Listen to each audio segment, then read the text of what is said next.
Hey everyone, it's Terrence Branley, and welcome back to another podcast of the Grow IT podcast. And today I have Vipul Pandey, who is the co-founder of ServiceNextGen, and they are business consultants, technology implementers, and we are excited to have him on today. Welcome. Hello everyone. Thanks, Tess. Thanks for having me here. Yeah, let's have some fun. Love good combos. So tell me a little bit about your background. Tell me about your entrepreneurial journey. Sure. All started with I'm from predominantly working in field service domain. I've been working in the field service domain for almost more than a decade and a bit now. Uh, Primarily working around trying to find the best way possible to optimize the workforce. So just to give you an example, you see, like let's say that you pick up your phone and call a internet service providing company. They send out a person to your house to fix up an internet connection at your place.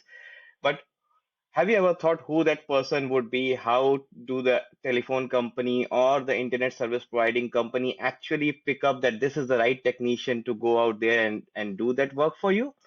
This is just one example, but like my predominantly my whole working experience has been in the industry where we try to optimize to find out who the best possible person would be to get a particular work done in terms of a mobile workforce.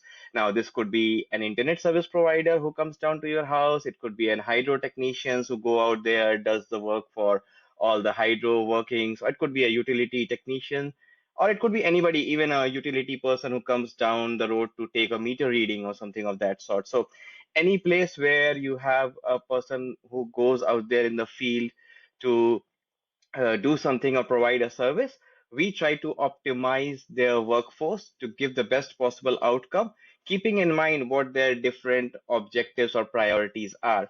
So this is something I got introduced to when I started my career way back in 2010.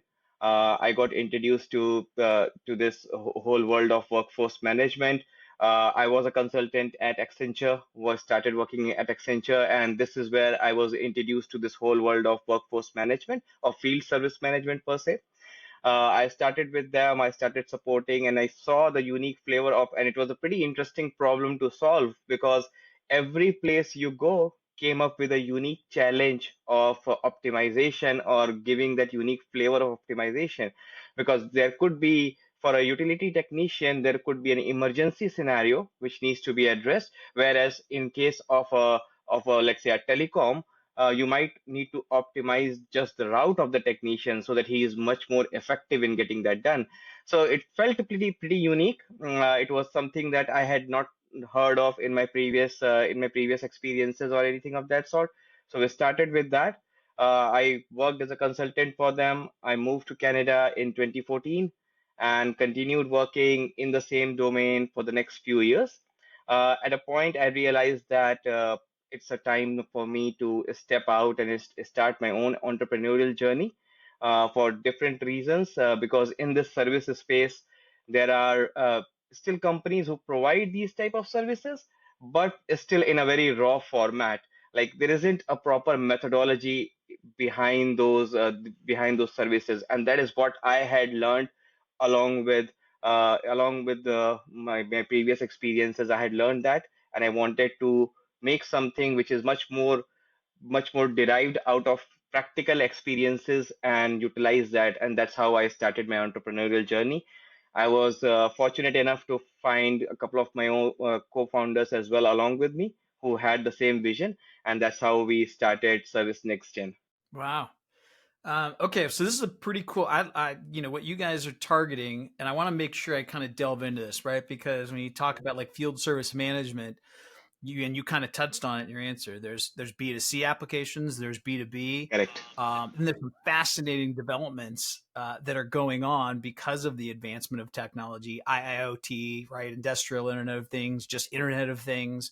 And even just someone recently was telling me about over in Europe that some utility companies having consumers basically, go out with their phones and doing a QR code smart reader of their meters and almost eliminating field service agents. And I was like, wow, that's incredible. So there has to be just a tremendous amount of technology, especially now with AI, which we'll get into later in the conversation. But this is fascinating to me for some reason. So It is quite fascinating. And the kind of progress I have seen in the last decade in this field service, the example that you just gave, there are examples now where the technicians don't need to travel, but rather can, or if there's a need for, let's say, two technicians to travel, one of them would only travel and the other one would sit back in the office, and he can use his phone to point at the actual equipment, and the person can diagnose from the far off that what exactly the problem is, and the other technician can only take care of things. So things like that, it is, and the opportunities are tremendous. Like there's so many things to grow for, especially with AI and other aspects, that there are quite a bit possibilities right now that would take things further ahead. so I want to stay on this because the next question I kind of usually ask is like, hey, what problems are you guys solving? What problems are you helping clients solve? And in this field service management, because of what we just the two examples that we just brought up right now and technology, I think it's important to kind of delve into a few different types of those. So, maybe if you can give us some examples of kind of some B2B ones, some B2C, whether it be IoT, industrial Internet of Things, or IoT, just different things to talk about. Because I think what that does too is it allows the audience to think about like, oh, if you could do that, like when that person told me about what they're doing in Europe in terms of the QR codes, is like, oh, okay, right. It's almost like you're mind bending the spoon a little and be like, okay, I get it. I can kind of see some applications that we can kind of use in our field service business. So maybe if Definitely, yeah. maybe you can give me a couple of different examples of some of the different problems, challenges, or desired outcomes, right? Because in some of this, it's probably like, hey, it would be great if we could do this, right? Like even you just mentioned that application of saying, hey, we have these skilled workers that we want to really leverage, right? So we have we can have boots on the ground that can go out and use phones in order to put that so that that skilled service person then could be located wherever in the world and be able to utilize that skilled person with the lower skilled person that might be the boots on the ground type of thing. So anyway, I'm excited about this area. So I want you to give me a lot of different examples here. Definitely, yeah. So I'll start with a very basic one. So we have dealt with a few companies who are still very much paper based. Like they are part of the digital revolution, like they are still utilizing some kind of a systems, but in terms of their field service management, they are still very much on the digital side. So what that means is that like they go out there, they try to plan their work. Like let's say they have they in an Excel sheet or in some sort of a tool, they manage all their work that needs to be done, and they have, let's say, 50 technicians who can go all across the town to do the work. Me personally, I have seen these kind of scenarios in different places where the companies or these utility companies or these companies have not yet grown to a level where they are still very, very manual, in the sense that they have a list of all the job or the work that needs to be done. They come out to the shop, to the workshop, basically where all the technicians gather in the morning, and they say like, okay, I have 10 work orders that needs to be done in, let's say, Los Angeles East, and then I have 10 work order that needs to be done in the North. And then it comes up to the technicians who says like, oh, I live there, or I have works in the evening on that side, so give me those pieces, I'll take care of it. But that's not the most effective way of utilizing it, right? Why do the event technician needs to come to the workshop every day to start from there, right? If he is at a point, he can pretty much start from that point, from there itself. Like if he has a truck, and if I am able to let the technician know a day prior that these are the things that you might need to do tomorrow, he should be able to go back to the workshop or shop or to the nearest place where he needs to pick up the equipments and everything a day prior, and next day morning would be a lot more productive for him, where he can just drive by and get the work done. So the first and foremost thing I would tell is that like digitization itself of these things, by bringing in a mobile tool which the technicians can adapt to. They can report the progress in the mobile tool, that okay, I have started working on this job, so the people sitting in the back office know that okay, the technician is right now working on this. He was supposed to take only an hour on this job, but now it's an hour 15. So he has still not marked it completed, which means that potentially he will be late for the other jobs that are scheduled for him today. So let me be proactive and start calling the people for whom he is scheduled to go out later in the day and try to arrange an alternate time with them. So all of these features are part of the overall mobile platform or the overall mobile workforce management platform that we offer as a solution, which helps them not only do the work but get it done more effectively, or at the same time giving a visibility to the back office on how the work is done, on where the technicians are, how the work is going on. So that has been a tremendous, I would say, an uplift for companies who are still very much manual based on the kind of work that they were doing. Right? They had some sort of digitization, that they would plot the work in the map and see where the work is, but thereafter all the work is pretty much manual. So we help them organize it. We help them kind of come up with a structured route of what it might take. Like, let's say the technician lives in LA North, and from there, thereafter, it might be easy for him to pick up the work that can be done in a specific geographical region. We can very much do that. But if his skill set requires him to travel across the town and he's the only one who can do it, then he would be forced by the system to go across the time to get that done. So that's one of the things that we have achieved. I'll give you a very unique example which we implemented in Australia. So there's a city in Australia called Brisbane, Mhm. which is yeah. So Brisbane City Council, they came up with this unique idea because they have these parks and everything in the different neighborhoods. Let's say that you go to a park and you see that you as a resident of that neighborhood visit a park and you see that, let's say, a swing is broken or it needs some kind of a repair. So they have these inspectors who come out there and do it, but they might not be able to come and visit that park for, let's say, in the next 2 weeks because they have just finished an inspection and something happened.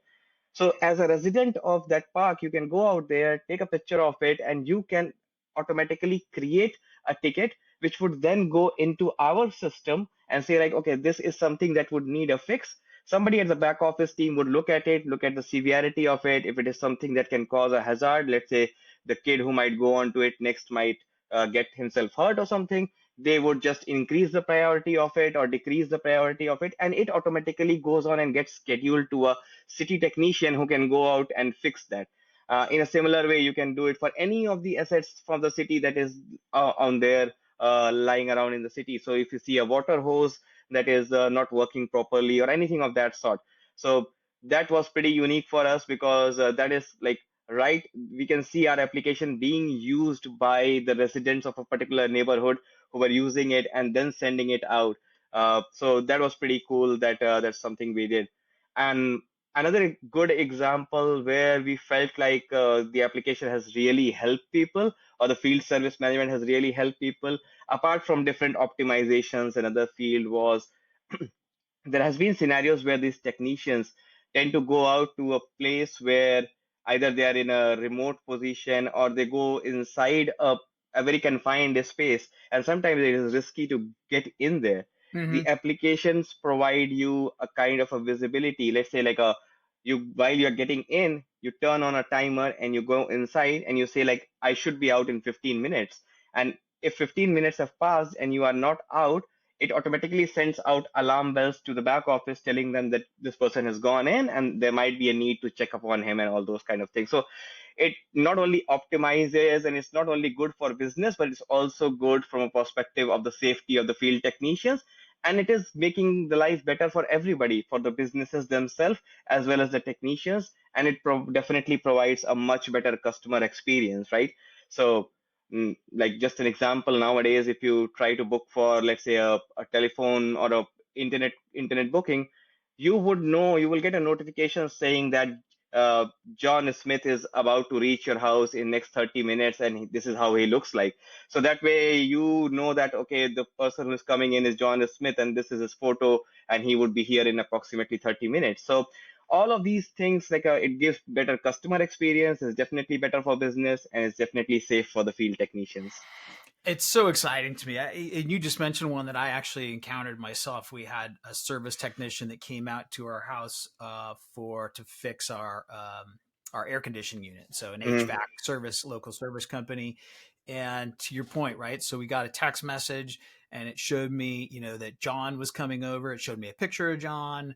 it kind of had a description as to what we had called into the back office, and it was like, okay, right. So I know now that John's coming. He knows what the problem is. So, I work out of my house. I have a home office, right? But I don't have to answer the door and be like, okay, who is this guy? I'm like, oh, this is John, right? Like, Yep. wife probably scheduled the appointment. She did, right? And so I know, hey, John's coming. John knows what's going on. So I don't have to worry about the door knocking who this guy is. I don't have to worry about explaining to him, right, what's going on after my wife did it. And so to your point, it provides much better customer experience, right? And it's interesting because if you can start with that, with the forefront of, hey, how do we provide a better customer experience? It's also going to drive, more profitability, and more streamlined, efficient process for you as a business owner, which we're all trying to do. So, Yep. Yep. it's exciting. Definitely. Do you get into like industrial type of applications? And what I mean by that, all right, because when you start looking at like field service management, there's like oil, rigs or drilling or things of that nature that are like more industrial than the kind of it's called B2C or B2B light type of applications. Yes, we do. So there are use cases where a different amount of these big oil drilling companies and these big I would say mining companies, they do use field service technician. And it's a pretty unique use case for them because instead of yeah, there is a use case to kind of optimize the use of the technicians, definitely. But at the same time, there is a use case of optimizing the tools that they have because they have these high grade industrial tools or equipments, you can call it them as, and these equipments, they need to be planned properly so that one equipment might be only needed at, let's say, one position for a couple of hours at a drilling location. But then if I do not plan it properly, I might use that big equipment at a drilling equation for, I have it logged in for the entire day, and then all the other operations or other places would be kind of on a hold. But if I plan it properly, I can make it in such a way that if this location needs it at time from 10 a.m., let's say, then I have it there at 10 a.m. and I can plan it accordingly for it to be at the other place at 1 p.m. and thereafter at the other place at 3 p.m. So it's kind of the same thing. Instead of optimizing the need of an actual field technician, we along with that we optimize the need of the actual equipments as well, the bigger equipments as well, so that it can be shared and it can be utilized as well. Yeah, and I'd have to imagine too. Like one of the I was thinking here, and with such a niche focus on the field service that you're able to take some of the applications that you've developed across multiple clients, right, and be able to leverage that in terms of best practices when you're talking to new clients, rather than a new client going to some firm that maybe isn't as specialized in field service management and saying, yeah, we can create that and develop it, but it's a lot easier when you go to someone who's specialized in something, right? I mean, like Definitely. even from our standpoint, right? Like we focus only on helping IT consulting firms grow, right? That helps us. We know the pains of the IT and consulting firms. We can speak to it, right? We don't go outside that lane. And by right, the same things that we learn, with one consulting firm, IT consulting firm, works typically with others. And I would imagine it's very similar in your niche field. Yeah, definitely it is. And a lot of time we do come across those kind of conversations like how do other of your clients have solved this type of a problem, or what has happened in specific scenario. And it does help a lot, like because if we have solved it, we carry that same solution over. It might not be a straight fit, it might not be a plug and play, it might be just a tweaking around, but you definitely do not need to reinvent the wheel. That is why it is very important to carry that thing out. Uh, just to give an example, like we had a very unique proposition from one of medical companies wherein they have these nurse practitioners who go out there serving old age houses. Uh, if you look from the outset of it, you would never feel like a medical company who has nurse practitioners going out to visit old age houses would require a field service kind of a solution for themselves. But it turned out to be that their nurse practitioners had to have these regular, because this company came up with thing called as that if you are above 65, we will visit you every 15 days. If you are above 70, we will visit you every 7 days or something of that sort. So they needed to come up with a kind of a roster of a schedule so that that is effectively managed, as well as it addresses all of their old age houses together. And they worked out of Florida, and it was pretty big network of nurse practitioners traveling across the whole state and whole state of Florida. So it was a pretty unique problem that came to us, but our strength of working with a similar kind of a setup, but with other telecom or utility folks, directly translated into a solutioning for them, because it is not something that is, yes, the field might be different, but they might not be working with an actual asset in the ground. They are working with another human being, but in essence the concept overall remains the same. So to come back to your point, yes, I agree. Like working with different clients with different part of the world carries these unique solutions, which we are able to translate to others very effectively and very easily. Yeah. It's amazing. I mean, I could keep talking about these examples. I really enjoy it. Like I said, I mean, I think one of the things is right. All of us today around the world, right, have these, these on our, within our arm's reach at all times, and to be able to leverage even that technology in a field service mentality is incredibly important. And I know we'll get over to the AI side in a second, but let's switch gears just for a second. I love talking growth, right? Obviously, we wouldn't be the Grow IT, podcast and Grow IT partners if we weren't talking about growth. And you guys have been, you started your firm about 3 years ago. 3 years ago, And yeah. have been, growing and have growth initiatives. Talk to me about some of the challenges. I mean, again, as entrepreneurs, there's daily challenges, but I mean, tell me about some of the challenges, some of the things that have worked for you, haven't worked for you in terms of growing your firm. So in terms of growing the firm, I would say one of the challenges has been the resource part of it. When I say resources, it means uh, finding the right people. That has been one of the unique challenges, especially the experienced one in this domain, because it's such a niche domain that it's very hard to find people with the right skill set. It takes a lot of time for people to develop the mindset of optimizing and how a system optimizes and all those things. So it's quite a bit of a learning curve for people who do not come from the same domain, and that is something that we have been finding a bit cumbersome on our side, because if we hire, let's say, a person right out of a university, it is a 6 to 8 months or a year kind of a timeline before they actually become really productive for us.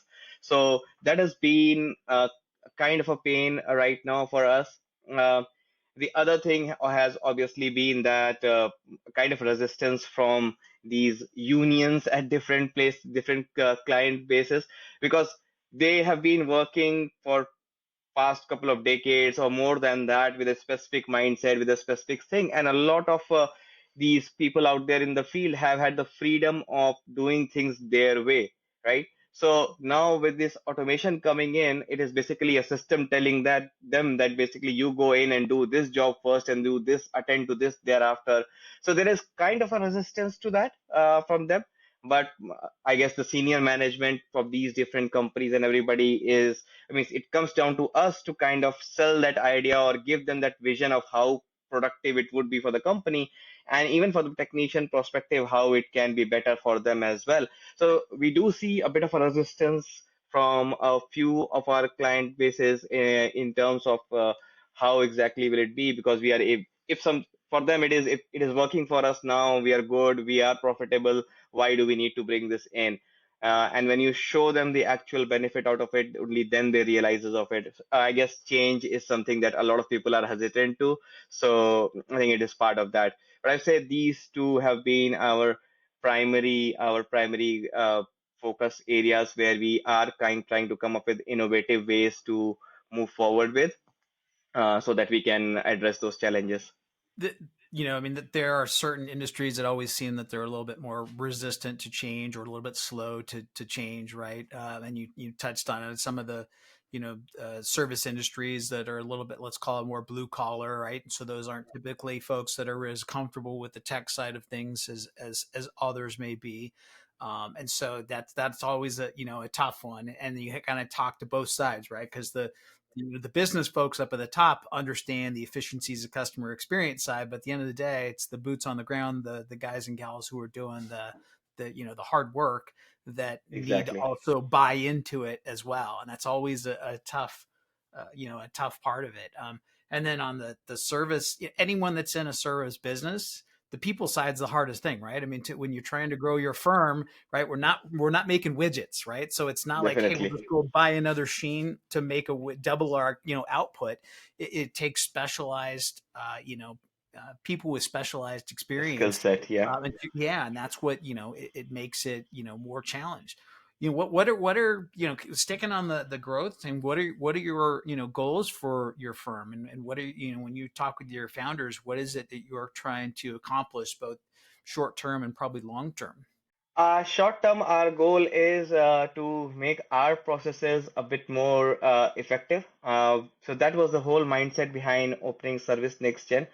There are different companies out there who offer services for the field service management domain, but where we come out as a unique prospect is our unique methodology that I wouldn't say we invented that, but we got the best flavors from our past experiences and we amalgamated them together to formulate something that is more of that's more practical, I would say, and it is useful. Instead of saying that we follow a certain methodology or we follow certain processes, we have amalgamated and come up with our own processes which effectively help people in terms of how, because one of the things that goes very well with the service management is to understand the basic need of what is the need behind their optimization, what are their goals, what are the end customers looking forward to achieve from their side. So while we have established process now, but our immediate focus is to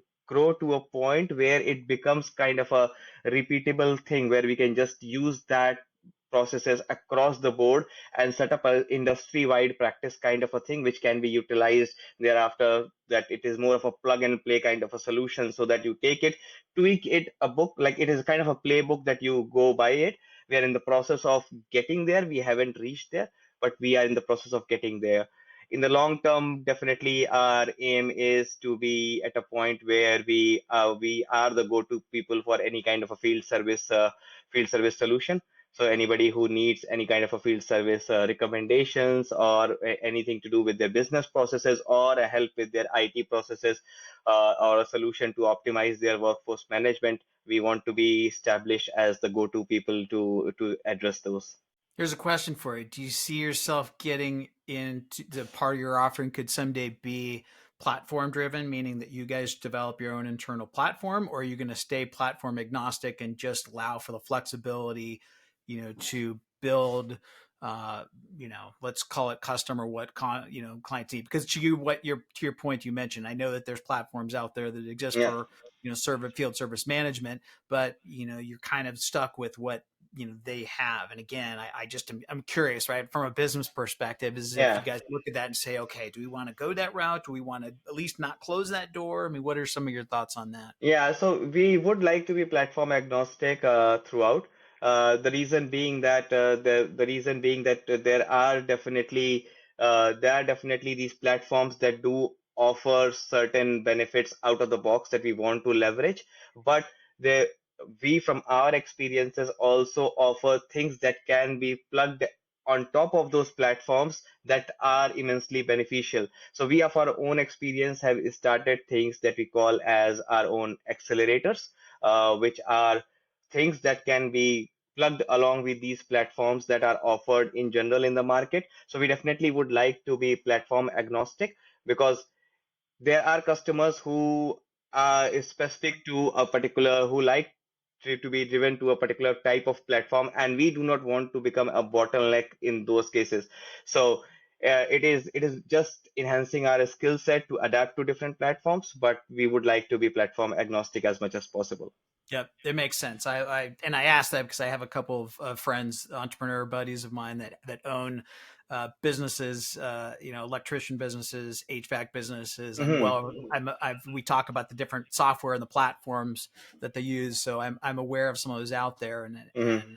and that's hence where the question from. All right, so let's change gears a little bit. Let's go to the topic everyone loves to be talking about today, which I bet you can guess. It's two letters, artificial intelligence, Intelligence. AI, LLMs, right? The whole thing. So let's talk about that, right? I mean, and especially in field service management, uh, you know, even a lot of the stuff that we talked about that probably can be automated, and these larger learning models talk about mapping and localized areas, and LLM starting to predict the best way to kind of deploy field service Yeah, management. But yeah. again, I don't want to steal your thunder. Give me some of your um, you know give me some of your input in terms of what the types of conversations you're having right now with prospects and clients regarding AI, what you see coming, what do you think is some of the best application uses in field service management for AI? Yeah. So it is of tremendous use. I can tell you that it has been, we have already started utilizing it, and we have already been using it for a lot of different use cases, which has been greatly appreciated across the board. Uh, just to give an example, like traditionally people had these, let's say, well, I'll stick to my example of technician coming over to your place to fix an internet service on your place, right? So uh, traditionally, like, it has been based on the gut feeling of how much time it might take. So let's say the technician comes to your place. For him, for to be allocated that work, somebody in the back office would think that fixing the internet in a home might take 1 hour for the technician to get that work done. Apart from the travel, he would need 1 hour to get that work done, right? That is not based on anything specific. It is traditionally, it has been based upon, yeah, I think it should be done in an hour, right? But as we see the technicians working in real time, they might be done only in 15 minutes, or they might be done in 45 minutes. One of the places where we have been effectively be able to utilize a component of artificial intelligence is to gather that data, have a look at that data, and come up with recommendations with technician wise of how much of a duration this technician might need. Because let's say I'm very efficient technician and fixing an internet is very easy for me, I have been knocking it off in 15 minutes. uh, it will give me, let's say, with a buffer of it, it will give me a slot only for 20 minutes. Whereas let's say somebody else might require 30 minutes, and based on the work he has been doing, he's a newer person who has come in, and right now he's taking 30 minutes to do it. Now for him the slots will be 30 minutes or 35 minutes or 40 minutes, but it will not be 1 hour across the board for everybody, which increases a lot of efficiency. And this is one of the use cases that we have very effectively utilized with by using the AI engines that have been able to help us with all of these data processing and helping us with do that. So in the real time, it is able to come back and tell me the F1, the efficiency of the technician, like how efficient he is, and based on the previous things that he has done, how much of a time he might need this time. So it overall increases the overall productivity of the company as well. So that's a pretty unique thing that we had done in the recent past. The other good thing that we had done with the help of these AI tools has been, especially using these LLMs, have been, we developed a model with which you can ask, or you can see what, like a what if scenario kind of a thing, right? Let's say that I'm a technician and I have been given 10 work orders to be completed today, right? But I fall sick today, and I call in sick and tell that I'm sick and I cannot come in. Now these 10 work orders have been scheduled to me, and they were supposed to be done today. There has been a commitment made to the end customer that some technician would be coming today to get that done. Now, as a back office person, when the back office person comes in, he sees that I have called in sick, but these 10 works have already been committed. They need to let me see if there is a way for me to slot these in. Now, the old traditional way was to go in, look and call these different technicians and say, hey, can you take up this extra piece of work? Can you get this done while you are in that area? That was the old traditional way. But we have developed this whole long language model wherein, like, you can ask the system to provide you recommendations where to fit these in, right? Or say, like, what if I remove this job from that technician? Is there a possibility from one of these 8 or 10 to be fixed in somewhere else? So it would not do the work, but it would run the algorithms in the behind to forecast and plan it for you and say, like, yes, there is a possibility for it to be fixed in here, yes. And then it is up to you to either accept that or not accept that, right? But it is making things easier for you. And also at the same time, what it does is, like, there are technicians who might call you in and say, like, hey, why have been given this work, right? Now the back office person finds it really hard to find an explanation to it until unless there is an obvious one. but he will have to go in and look at other person's schedule and try to come up with something like why did this exactly happen. Whereas with these AI tools, he can just go in and say like why this particular work was assigned to him, and it will give you a proper reasoning behind it, that he is closest to that work, he is the most skilled person to do that work done in the quickest amount of time, and all those types of answers, right? So yes, it is going to be a big game changer. It is going to be something that AI is going to be something that is going to increase the productivity not only of the field technicians but of the back office people as well, and it is going to make things a lot better in the field service domain. And I think the reason I especially like this conversation regarding field service management and AI is that it's a counter argument to those that say AI is going to eliminate all the human need for human labor, right? It's just going to be we're just going to be sending robots out, and it's just not, right. I mean, you talk about the skill needed, whether it be in HVAC, whether it be for internet, electricians, whatever it may be, right? I mean, that's a skill. All AI is going to do is help make things more efficient and deliver a better customer experience. And that's why I especially like this conversation, because it is that counter argument to that the world's going to be run by robots. Yeah, not at all. I think you would still need that. I think the most the AI would be able to do is look at those last large set of data and provide us with the best recommendations, and then we can utilize it to make things if more effective and much more efficient, as you said. Okay, so let's how if a business owner, whether they're owning a large HVAC shop or an industrial development, and have field service management as part of their business, and wondering what's a good kind of next step. What do you encourage them to do? Like what is it, what next step, or the prospect would take in terms of getting in contact with you, and what does that process look like? Yeah, so what we do as part of Service Next Gen is to give a free consultation upfront in terms of trying to understand what their current pain points are, or just understand their current business point as well. Because sometimes while running a business, if everything is going smooth, you don't really come to know that there is a pain point which is growing and might become quite a big sometime later. So what we do is we do few sessions with the client. You can reach out to us at our website or on LinkedIn. You can reach out to me or to others as well. So what we typically do is have first initial sessions, come up with a roadmap plan of what it might look like for them, help them choose what a good platform for them might be. If they want to go with an out of the box platform or something of that sort, help them choose, and thereafter help them implement it with the best set of processes, that are possible, and recommend them on how to improve their workforce there with those things. Well, and I'll make sure and put the links. You mentioned your website, and I'll put the URL in our show notes. I'll put your LinkedIn profile as well. Thank you. This is Yeah. a topic that I love talking about, and I think it will change drastically, especially with AI. And it's exciting. I really enjoy talking through these things. And so the only thing I'd ask is come back again in several months, and we'll do this again, because we'll see what the progress is in terms of the applications, and applying AI and some different new technology that may not even be AI driven to improve field service management. So greatly appreciate your time today, and we'll look forward to talking to you again, Vipul. Yeah, definitely. Thanks a lot, Terrence. Thanks for having me here. Have a nice day. Anytime. Anytime. Thank you. Bye bye.